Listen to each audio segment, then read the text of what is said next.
Isso, obrigada. Tá bom.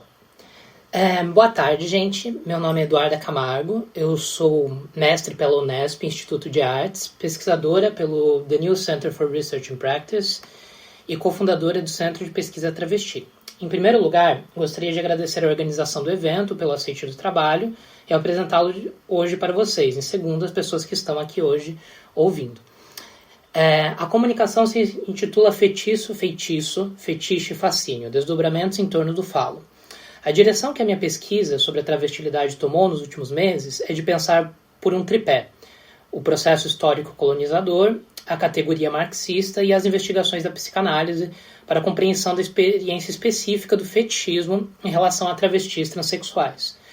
O fator que não encerra, mas molda uma boa porcentagem da negociação com a libido alheia, resta na transgressão da divisão sexual. Ou, pondo em termos não tão elegantes, o que denota a hashtag campeã de pesquisas em sites pornográficos no país do transfeminicídio: shemale. Shemale, veveco, traveco, travesti, transexual, mulher trans. O denominador comum dessa tipologia, neste contexto, é sermos mulheres com pau. Ou como vinha um meme gringo que não tardou a ser traduzido: Girls without dicks are like angels without wings. Assim sendo, é inegável que uma boa parte da fetichização travesti transexual se dê em torno desse fato. No filme Kokomo City, de 2023, que acompanha 4 transexuais negras e americanas, uma delas deixa claro que você não conseguirá trabalho caso não seja dotada. Esse tipo de relato, além do consumo pornográfico e todo o tratamento empírico e cotidiano que recebemos cotidianamente, posiciona um investimento libidinal tremendo neste órgão. A psicanálise tratou do pênis como marcador de um profundo efeito psíquico de inferiorização na menina, apesar da transgressão que ela realiza durante a fase fálica, no qual toma o clitóris como instrumento de masturbação, fase a qual ela pode permanecer apesar de ser um desenvolvimento incomum. E, após Jacques Lacan, o desdobra no falo como um significante comum do mundo simbólico. Aqui veremos, portanto, a sobreposição de pênis e falo e pensaremos se é possível uma forma de falicismo ou lógica fálica não necessariamente associada ao pênis ou à masculinidade. Afinal, o pênis não passa de um clitóris avantajado, e o qual torna-se cada vez mais macio e menos túrgido após ciclos de estrogênio. A teoria queer, com razão, pleiteou o ânus enquanto lugar de elucubração teórica e como colapso da lógica reprodutiva do sexo.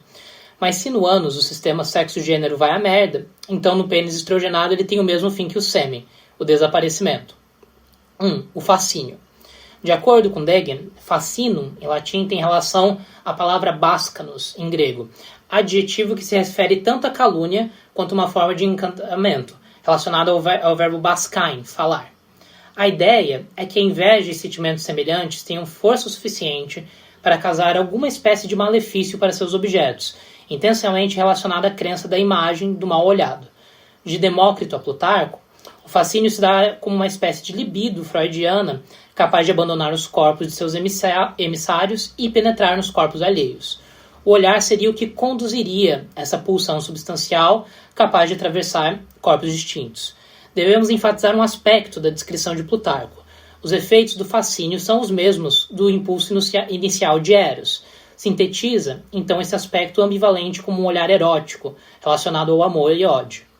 Há um desenvolvimento do fascínio durante o cristianismo, o qual apresenta uma certa heterogeneidade até a aparição de Lutero, no qual designa o fascínio como uma forma de sedução e manipulação relacionada ao adversário /Satã.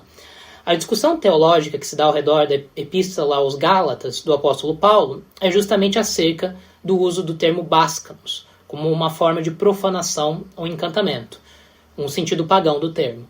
Apenas com a queda da perseguição das bruxas, esse segundo momento do fascínio, associado à demonologia, perderia sua força. Posteriormente, em Ficino, o trabalho de infecção realizado pelo fascínio busca um retorno para o corpo o qual ele foi emitindo, realizando um circuito a partir de quem gera e quem é penetrado por fascínio. O que vale frisarmos é que na transformação ao longo dos séculos, fascínio ou fascinato não perde a ambivalência de se referir mutuamente a ódio e inveja, inveja, ódio e amor, e parece uma forma substancial pré-psicanalítica da libido. Fasínos é também o deus associado à proteção contra a feitiçaria, primeiramente registrado por Plínio o Velho. Vê-se uma conexão de Fasínos com seu correspondente grego, Príapo, e através de Príapo, Hermes e Dionísio. Essas entidades se aproximam pela sua relação com fertilidade. Um simples amuleto ou símbolo decorativo fálico servia como forma de proteção contra o mal-olhado e até mesmo contra o possível aspecto cruel dessas entidades divinas. A esses amuletos e simbologias voltados à representação fálica, por vezes falos acompanhados de asas, falos antropomórficos com outros falos ou falos duplos, deu-se o adjetivo de amuletos apotropaicos. O que merece atenção aqui é que, enquanto a presença de falos graúdos em divindades aponta para a fertilidade, ao transformar-se em objeto, em amuleto, ele é visto como uma forma de defesa mágica. Todavia, contra o que o falo defende? Como falamos anteriormente, agora em latim, contra o poder do óculos fascinus, o qual o documento mais antigo é um registro de contra-encantamento do Império Acádio 700 anos de Cristo. O poder de malefício causado pelo olhar é encontrado em um grande grupo de culturas diferentes e até hoje persiste como uma crença popular. O mal-olhado parece se aproximar de uma espécie de lei universal, nos lembrando aqui a forma que Butler trata a lei universal ao comentar a conceituação de tabu do incesto por Levi-Strauss em Problemas de Gênero. Aí cito a Butler. Afirmar que uma lei é universal não é afirmar que ela opera através de culturas da mesma forma ou que ela determina a vida social de maneira unilateral. De fato, a atribuição de universalidade à lei pode simplesmente implicar que é uma operação de enquadramento dominante no qual as relações sociais ocorrem. Realmente, afirmar a presença universal da lei na vida social não é de forma alguma afirmar que ela existe em todo aspecto, em todas as manifestações da forma social. Minimamente, significa que ela existe e opera em cada forma social.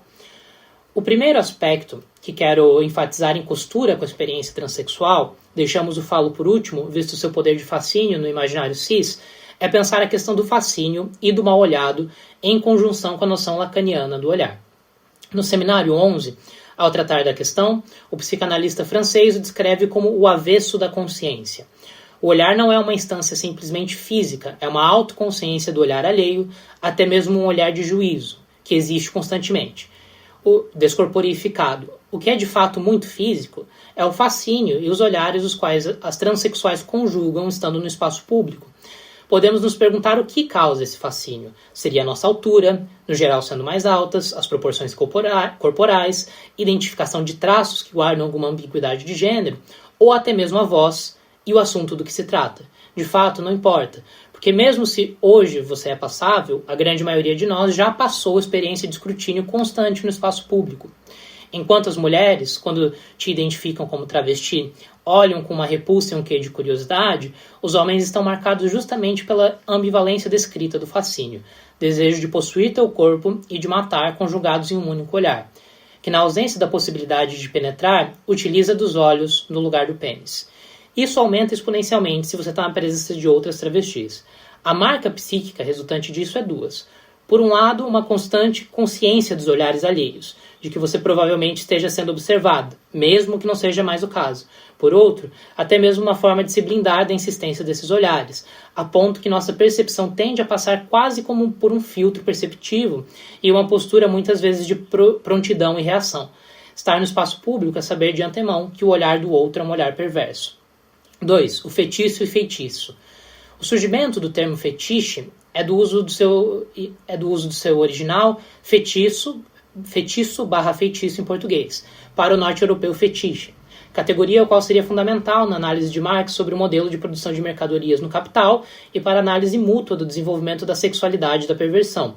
Hoje, caso retomemos os 3 ensaios sobre a teoria da sexualidade de Freud, vemos que a perversão é toda forma de atividade sexual ao qual não tem a introdução de um pênis em uma vagina ou o envelopamento do pênis pela vagina, é uma manifestação perversa da sexualidade.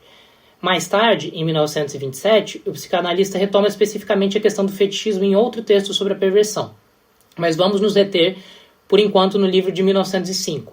A exceção é outra lição desse livro. A exceção é o que permite um ponto de vista privilegiado para a construção da norma. Ou falando de uma forma mais direta, Mona, por que o mundo e o Brasil em específico é tão travequeiro?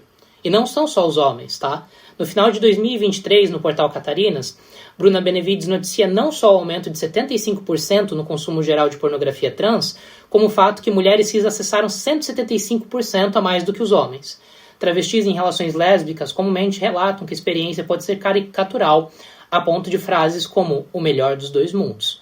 Então, vamos pensar esse fetiche típico da perversão brasileira, exportada para o mundo todo, assim como se fazia carreira no trabalho sexual enquanto travestis indo até a Europa, como na época em que era comum pessoas cisgênero fazendo carreira de etnografia travesti, hoje transexuais podem ser consumidas enquanto imagem e som sem a necessidade desse deslocamento no trabalho virtual, a partir da origem da categoria. Roger Sansi, em um artigo paradigmático sobre feitiço, nos diz, e aí cito Sansi: a feitiçaria nasce, portanto, como um discurso de acusação. Pies analisou a etimologia de feitiço em conexão ao latim factitius, fictício, também na origem dos termos artifício e artificial. O feitiço é uma coisa feita, o oposto de uma coisa natural. Uma coisa falsa, um engano. Como sabemos, feitiço também tem o significado de enfeite, artifício de sedução. Objeto que pode obter a graça dos outros. Acho importante ter em conta três aspectos do problema do feitiço, todos eles revelando a sua ambiguidade. Primeiro, a ambiguidade entre construção e verdade. O feitiço pode ser falsificação e engano, mas existe a suspeita de que esse artifício, essa ficção, de fato seja verdadeira, que funcione, ou ainda que tenha um segredo, um fundamento que o acusador não conhece. Segundo, ambiguidade entre acusador e acusado. O feitiço sempre é antes uma acusação do que uma prática autodefinida, mas se reconhecendo como tal, o feiticeiro pode adquirir, paradoxalmente, poder sobre o acusador, o poder oculto da feitiçaria. Terceiro e último, ambiguidade entre sujeito e objeto do feitiço. A feitiçaria é uma arte da sedução e da sujeição, através da qual as pessoas se tornam objetos, ou pelo contrário, os objetos podem ser vistos como pessoas. A feitiçaria é uma trampa que embrulha acusado e acusador, pessoas e objetos, verdade e ficção. Trazer a origem de feitiço, em sua concepção original, explicita os aspectos menos óbvios, porém não menos latentes do entendimento de fetiche hoje. Vemos que ele lida com o fictício, o artificial, mas que ele guarda um segredo. Ele vem de uma acusação, mas ela cria um vínculo de dependência do acusador ao acusado. Ela dá vida aos objetos inanimados, assim como a capacidade do fascínio, da excitação dos corpos ao seu redor. Podemos pensar até mesmo na utilização de truque ou ser truqueira. Apesar do sentido negativo entre travestis do segundo termo, podemos dizer que, em certo grau, a travestilidade e sua relação fetichista com o olhar alheio utiliza do truque ou do artifício enquanto forma de sobrevivência, para além da ideia de onde a noção surge, de dar o truque no cliente.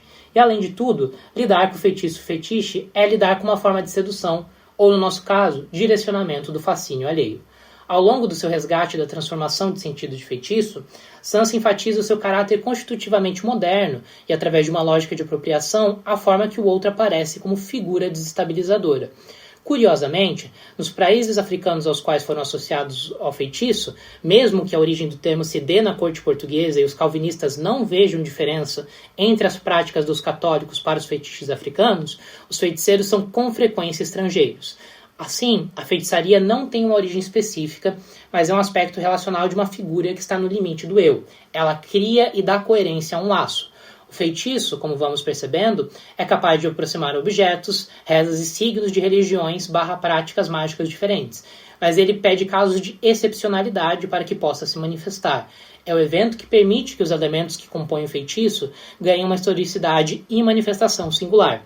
A transformação do feitiço em fetiche é, em grande parte, responsabilidade de Willem de Bosman. Outro fator notável nos relatos de Bosman é sua descrição sobre mulheres negras, com a palavra mulata, e sua associação à prostituição. A chegada do termo do Brasil como fetichismo se dá na Primeira República, a partir do medo das práticas associadas à feitiçaria. Em Medo de Feitiço, de Ivone Meg, vemos os diferentes desdobramentos da categoria da feitiçaria entrando no espaço jurídico e criminológico do Brasil. Quando vemos a formação do acervo e do Museu da Polícia, e a forma que os objetos de feitiçaria aparecem, percebemos que estão entre a sujeira, os inimigos, o erotismo e o crime. A emergência da categoria travesti tem convergências com o lugar que ocupa no discurso criminológico com feitiço. A feitiçaria é associada criminologicamente aos inimigos do Estado e não obstante ao erotismo. O feitiço joga com o poder da sedução e com o artifício. Os códigos que as travestis desenvolvem à sua sobrevivência têm um sentido de recepção estética e associação no imaginário com o funcionamento da feitiçaria. Quando vemos a descrição do que se trata de feitiçaria em Mil Platôs, ela está associada aos devires animais, à filiação demoníaca, tudo aquilo que é da ordem das figuras limítrofes e do sobre-humano. Em O Rei, o Pai e a Morte, a religião voodoo na antiga Costa dos Escravos na África Ocidental, de Luiz Nicolau Paré, fala que a classificação de Bosman do fetiche foi etnograficamente errônea, visto que existem fetiches entidades e fetiches objetos, e uma lógica específica à transmissão entre um e outro, e é justamente a capacidade de transitar entre níveis ontológicos distintos que do fetiche que ele chamará de princípio de transmutabilidade.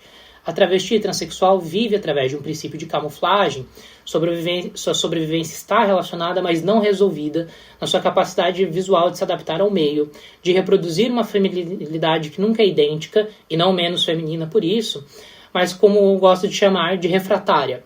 Tal princípio descrito por Roger Caillois como a psicastênia lendária, uma forma de mímese intensa realizada por insetos. Realizamos uma abertura ao inorgânico no processo de mímese e, portanto, forjamos uma forma diferente, recodificada de feminilidade.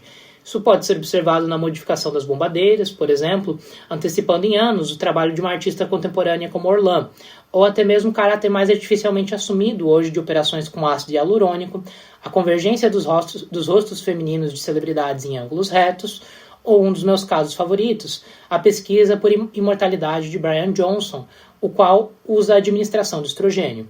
O padrão de beleza da norma se deu em uma apropriação de um saber produzido de forma marginal, tendo esses corpos como laboratórios clandestinos realizados por transexuais há décadas. Cis é uma cifra trans. 3. O fetiche. Começo com uma citação. Like when you've tried Ferrari, only when you try it, when you know the difference between the Ferrari or a normal car. Transgender is like Ferrari, and I like Ferrari. Essa frase vem de um corte de TikTok qual chegou a mim via Twitter e do qual desconheço o contexto original. Se popularizou entre pessoas trans como um meme positivo, bem-humorado. Um homem branco, talvez próximo dos seus 40 anos, bebe champanhe sentado enquanto realiza essa analogia. O vídeo termina com seu rosto em um sorriso largo enquanto ele fala I like Ferrari. Algumas das coisas que são interessantes desse vídeo.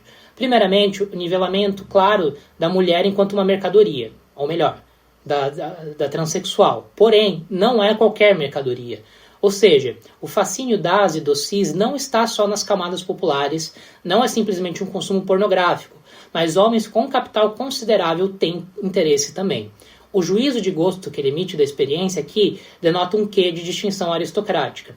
Das experiências que temos nos espaços públicos, como o ônibus, o metrô e a rua, até mesmo em galerias de arte em bairros ricos de São Paulo, é possível notar o mesmo brilho de fascínio nos olhos.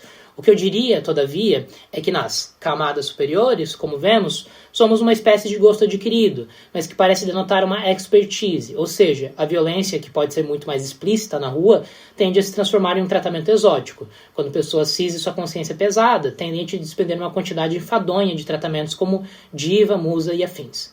Eu diria que é uma espécie de pinça que determina a forma específica que somos vistas enquanto força de trabalho e mercadorias. Essa pinça se dá pela alta visibilidade. É uma ingenuidade acreditar que as pessoas não sabem o que são pessoas trans no Brasil. Para além do consumo pornográfico, sabemos muito bem de uma série de figuras que tiveram suas carreiras e até mesmo detalhes de sua transição esmiuçados por grandes canais de televisão. Todo mundo sabe e por vezes tem na boca o que é travesti no Brasil. O que as pessoas tendem a chamar de complexo de Madonna prostituta, diria que no nosso caso é uma intensificação desse binômio, mas numa marcação modelo puta. Evidentemente, existem pessoas que escapam desses dois lugares designados do consumo literal ou não do corpo transexual. Travestis como eu, que estão neste evento, e outros que estão neste evento, em outros espaços acadêmicos e que foram precedidas por algumas gerações que pleitearam não só a ocupação desse espaço, mas o uso de um inventário densamente teórico pré-existente à entrada da travesti, enquanto objeto de estudo. De qualquer forma, a entrada na academia ou outros espaços profissionais não garante também que muitas tenham que complementar a renda via diferentes formas de trabalho sexual, ou que esse não seja um medo muito concreto em momentos de instabilidade financeira. Para além disso, um estigma de corpo lascivo, a ideia de que você é um objeto sexual, nunca deixa de existir. Eu particularmente aposto na leitura da abjeção, no qual parecemos oscilar entre o animalesco profano e o sobre-humano divino, sem perder a carga erótica. Podemos pensar como a objetividade fantasmagórica das mercadorias é encarnada, portanto, em uma mercadoria viva, ambulante, falante. No sentido da ambiguidade da mercadoria viva, talvez as commodities mais próximas da função libidinal e social exercida pela transexual sejam tanto 1. A dos animais exóticos, 2. A de adereços como joias. Percebe-se que ambos são signos de distinção de classe, voltado às elites. Por um lado, seu caráter abertamente extrativista e, portanto, carregando um longo circuito de uma forma brutal de exploração, o trabalho escravizado que pressupõe a mineração, a economia ilegal que passa pelo tráfico de animais. Por um outro lado, pelo caráter exibicionista e de distinção simbólica. Assim como obras de arte, não há nenhum valor de uso, mas uma inserção dentro de uma economia simbólica e uma sinalização da expertise. Há ainda outra especificidade da transexual enquanto mercadoria. Ela é uma fissura no que se acredita enquanto papéis sexuais e a sua função enquanto força de produção e reprodução do capital, o desaparecimento do sêmen que citei no início. Sabe-se que a força de trabalho é a mercadoria pelo qual o trabalhador pode entrar no mercado e de onde será extraída a mais-valia. Determinada tradição feminista se aprofundou em como os papéis de sexo e gênero têm uma grande função de manutenção dessa forma social. Ou seja, eles reforçam o caráter vampírico extrativista do capitalismo. Se tanto homem quanto mulher têm um telos enquanto força de trabalho, então a transexual rompe com esse caráter de destino pré-determinado ao demonstrar que as relações pressupostas de homem e mulher e espaço ocupado pela sociedade são fruto de uma série de determinações sociais abstratas não naturais. O modelo de vida do trabalhador operário da Revolução Industrial passa por um processo de reificação, no qual os papéis de homem e mulher são fortificados pela sua função na ocupação social. A ambiguidade da transexual enquanto uma mercadoria de alto valor especulativo, como uma obra de arte, e também como ponto de fissura com a arbitrariedade da conflação da lógica da divisão sexual em divisão do trabalho, é uma afirmação da sua realidade fetichista paradoxal.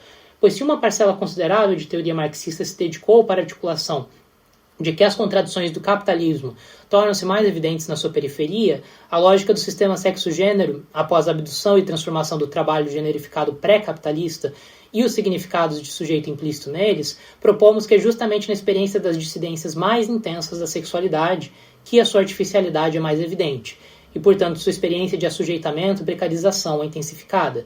Toda a elaboração que se deu em torno das ideias de trabalho emocional, doméstico, não remunerado e outras funções das mulheres demonstram isso. Mais do que realidades biológicas, as expressões de sexo e gênero são personas às quais somos forçados a se adaptar, porque elas cumprem uma ordem de produção na manutenção do capital. A coexistência de características tão arcaicas como reflexos da economia da dádiva, subsumidas na divisão do trabalho, quanto tão contemporâneas como os procedimentos estéticos e cirurgias, demonstram um investimento crescente, invisível, não contabilizado na manutenção dessa diferença.